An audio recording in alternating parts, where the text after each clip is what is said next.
Hello, 6 days to Christmas. Yay! All right, here's some of the hot points for you.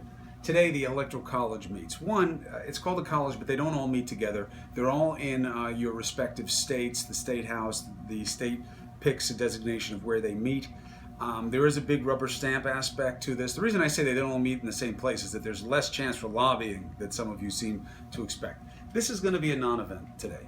Even if you have some faithless electors, it's not going to change the outcome. And even if you did have this big raft of electors going the other way and Trump didn't have 270, the election would go to the House and it would go to Trump anyway in all likelihood. So you got to start focus on moving forward. If you really care about the Electoral College, Google its roots. And you'll see why it came into existence, what the 3/5 rule was about, what James Madison thought about this as an accommodation, and their anticipation and expectation as founding fathers that this system would change over time.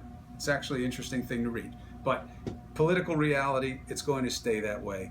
And you can be upset about the election, but the idea of changing the outcome this way would cause a lot more damage, I think, than any kind of benefit going forward. So now it's about, well, how do you unify? How do you move forward? How do you do things that are good for the country? Putin hacks. This is a big deal for the existential threat to your national security. It just is. It's good that they're going to have the bipartisan committee. It's bad that the president-elect won't talk about it. It's deceptive to say, just show us the proof. That's not how the intel community works. Remember, the CIA and the FBI are very different animals. The FBI is making a criminal case. They're about evidence and what evidence they can show. They don't usually breach protocol either. Comey did it, and we saw the political reverberations of that. The CIA doesn't do that. Their methods and sources are very often confidential. This guy Nunes, the congressman, who said Clapper won't come for me for a closed-door session. It's unusual for the CIA to do something like that. And what Nunes didn't disclose to you, that Clapper then disclosed, is he called Nunes 3 times to talk to him about why their intelligence is as certain as they believe it to be. Why didn't he take that call? Because he wanted to play politics instead of getting the information that he thinks is so important? It's for you to decide.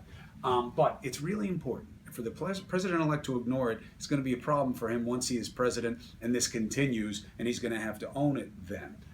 So, sanctions. What are these sanctions? The U.S. put sanctions in 2014 because of what Russia precipitated in Ukraine, the eastern part of the country, the annex of Crimea. They're targeted sanctions. So when you hear Trump people saying, well, they haven't really worked, so we should rethink them.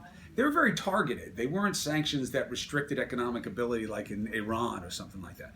The European Union, the EU, had similar targeted sanctions that they did. In response, Russia boycotted a lot of economic activity, also in some kind of retaliatory move. The result has been that times are very hard in Russia, not because of these sanctions necessarily, because they're targeted. But we're going to show you on New Day tomorrow the reality of life in Russia, and as a juxtaposition to this idea that Putin is so popular, we're going to show you what the reality of life is there. But that's what the deal is with sanctions.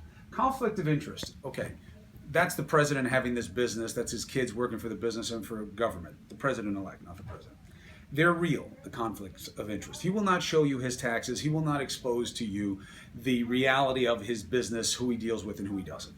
But what if he does it to just Congress? The same way that the Republican Nunes, that the Republicans, forget about Nunes, that the Republicans in general talk about wanting to have with the Democrats these bipartisan or confidential and bipartisan talks about hacking and other sensitive issues. What about one on this, where the president-elect, or as president, meets with a bipartisan small group of Congress, keep it confidential, and he exposes his taxes, he exposes his conflicts, he lets them ask about it. What do you think about that? I did it on Twitter, but I open it up again. Not as, and I'm not saying this is my opinion, I'm just offering it up as a suggestion. Do you think that would work? Why do you like it? Why don't you? But it is a potential solution. All right? That's what I got for you.